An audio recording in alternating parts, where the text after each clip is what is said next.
Madame, Monsieur, bonjour. C'est un flash spécial, il est 17 heures précisément. Pourquoi le flash spécial? Vous le savez, le président de la République, Abdelmadjid Tebboune, a adressé un message à la nation à travers son compte Twitter, à travers une vidéo. Je vous invite d'abord à écouter la déclaration et ce message au complet du président de la République. Bismillahirrahmanirrahim. Wa sallallahu wa sallim على إمامنا وحبيبنا سيدنا ونبينا سيدنا محمد ألف صلاة وألف سلام عليه. أيتها المواطنات، أيها المواطنون الأعزاء، كما تعلمون منذ ما يقرب شهرين أخذت إلى الخارج على جناح السرعة لما كان قد أصابني من وباء كورونا. اليوم الحمد لله بفضل الله عز وجل وعيانته ولطفه في القضاء والقدر، وبفضل كذلك أطبائنا في المستشفى العسكري والأطباء الألمان، الحمد لله طريق تعافي بدأت فيه. ربما يأخذ أسبوع أسبوعين وثلاثة أسابيع أخرى، ولكن إن شاء الله سأسترجع كل قواي البدنية. بعدي عن الوطن ليس معناه نسيان الوطن، فأنا أتابع يوميا إن لم أقل ساعة بساعة كل ما يجري في الوطن، وعند الضرورة أسدي تعليمات إلى الرئاسة. فبالنسبة للمسار الذي سطرناه مع بعض ترى الحملة الانتخابية، واليوم رانا في نهار يوم بعد ما مرت سنة على انتخابي، وأشكركم مرة أخرى على هذا. إذن بالنسبة للانتخابات طلبت من الرئاسة أن يشوفوا مع اللجنة هذه المكلفة بالانتخابات بتحرير قانون الانتخابات الجديد، وباش يكون واجد في أقرب وقت. أتمنى 10 أيام ولا 15 يوم، ولكن في أقرب وقت باش ننطلق في العملية التي تأتي بعد الدستور. بالنسبة لفيروس كورونا الحمد لله اللي رجعت الأمور تدريجيا من 1300 حالة إلى ما يقارب 520 حالة، فالشكر لله والشكر كذلك لكل من ساهم في انخفاض هذا العدد. بالنسبة للحياة الاقتصادية أعتقد أن الأمور ماشية والميزانية تاع 2020 ربما ظهر باللي قاعدين في الطريق اللي سطرناه، يعني أن لا يمس أي مواطن ذو دخل ضعيف بضرائب جديدة.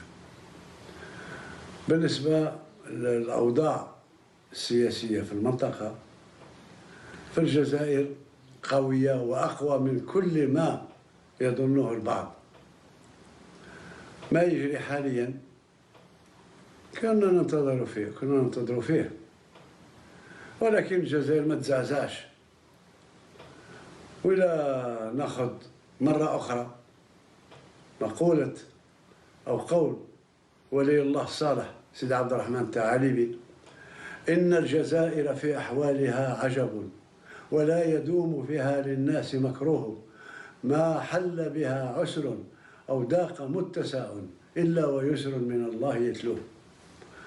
بالنسبة للدخول المدرسي والدخول الجامعي الحمد لله. أوصي فقط مرة أخرى بالأخص بعد سقوط الثلوج والأمطار والبرد، أوصي السيد وزير الداخلية والولاة على تطبيق حرفي لما اتفقنا عليه بالنسبة لمناطق الضر، وبالأخص بالنسبة للوجبات السخونة والنقل المدرسي. في الختام أتمنى إن شاء الله أن أكون بينكم في أقرب وقت وأسرع وقت، وليس بذلك على الله بعزيز. شكرا على ساعة صدركم. المجد والخلود لشهدائنا الأبرار. تحيا الجزائر، تحيا الجزائر. السلام عليكم.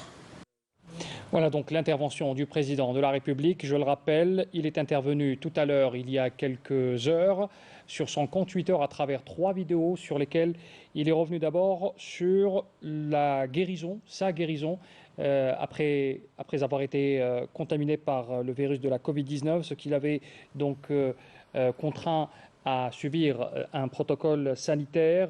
Le président de la République avait également indiqué qu'il est sur une voie de guérison certaine, qu'il retrouvera sa pleine santé dans quelques semaines. Il remercie le personnel soignant ici en Algérie, le personnel de l'hôpital militaire de Ain Nadja, mais également le personnel soignant en Allemagne. Le président de la République avait également souligné que malgré son éloignement, il suivait de très près ce qui se passait en Algérie et qu'il donnait des instructions lorsqu'il s'avérait nécessaire. Une année est passée depuis son élection à la présidence de la République. Le président Tebboune est revenu sur les chantiers du moment après l'adoption donc du référendum concernant la révision de la Constitution. Il est aujourd'hui nécessaire de se pencher vers un nouveau chantier qui concerne la loi électorale. Le président de la République avait également saisi la commission électorale chargée d'élaborer la nouvelle loi électorale qui sera donc amenée à entamer son travail. Le président de la République a également évoqué lors de son intervention la situation sanitaire en Algérie. Il s'est dit soulagé de voir les chiffres de contamination baisser au fil des jours, en remerciant tous ceux qui ont contribué à cette situation, à cette maîtrise de la situation. Le président revient également sur l'économie de l'Algérie. Abdelmejid Tebboune est confiant. L'équilibre financier pour l'année 2020 a permis à l'Algérie de stabiliser ses dépenses et en pleine crise de la Covid-19 qui a touché toute la planète, aucun Algérien n'a été contraint donc dans son quotidien, malgré les différentes bourses, à subir cette crise. Le président de la République dira par ailleurs que l'Algérie est un pays solide, un pays qui ne vacillera pas devant les vaines tentatives de déstabilisation qu'on a débusquées encore, dira le président de la République, et qui a évoqué également sur un plan interne la rentrée scolaire et universitaire qui se déroule dans les meilleures conditions pour les universitaires dans quelques jours. Et bien entendu, il parlera également de ces dernières intempéries, la neige, la pluie et la vague de froid qui avait touché certaines régions du pays. Le président de la République a rappelé qu'il avait donné des instructions fermes au ministre de l'Intérieur ainsi qu'à tous les walis pour assurer justement un suivi sur le terrain, en particulier pour les zones d'ombre qui ont souffert de cette vague de froid, en assurant d'abord les repas chauds et le transport scolaire pour nos enfants. À la fin, le président de la République a formulé le souhait de revenir ici dans les meilleurs délais parmi les siens pour continuer le travail sur le chantier de la nouvelle Algérie. Voilà donc l'intervention du président de la République qui, je le rappelle, avait adressé ce message à la nation aujourd'hui. Et voilà donc pour ce flash spécial. Je vous retrouve tout à l'heure à 19h pour revenir avec plus de détails sur cette intervention du chef de l'État.